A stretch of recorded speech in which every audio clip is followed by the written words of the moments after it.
সেনগুপ্ত। নমস্কাৰ, মোৰ নাম শ্ৰী কৃষ্ণ নায়ক। নমস্কাৰ, মোৰ নাম শ্ৰীমতী সাময়িনী। আমি নেহেৰু মধ্য ইংৰাজী বিদ্যালয় কেকৰিজান জিলা বিশ্বনাথৰ পৰা বিকশিত ভাৰত বিল্ডাথনত অংশগ্ৰহণ কৰিবলৈ আহিছোঁ।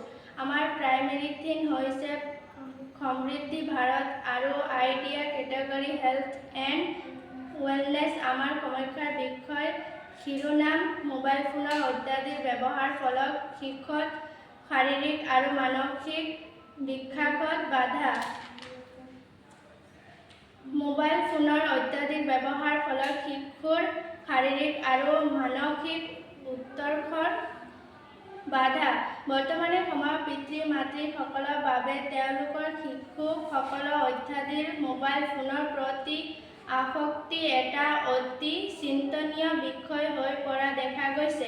এই সমস্যাৰ ফলপ্ৰসূ সমাধান বিচাৰি বিভিন্নজনে হাবাথুৰি খোৱা পৰিস্থিতি উদ্ভৱ হৈছে।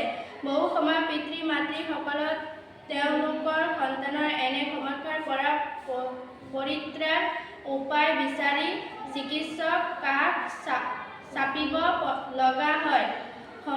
সমস্যাৰ কাৰণ আজিকালি প্ৰায় বিলাক পৰিয়ালে একক পৰিয়াল দেখা যায়। পৰিয়ালত এটা বা দুটা সন্তানেই থাকে, যাৰ ফলত তেওঁলোকৰ খেলা লগৰীয়াৰ অভাৱ। তেওঁলোকে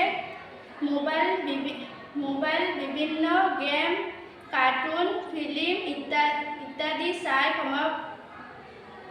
সময় পাৰ কৰে।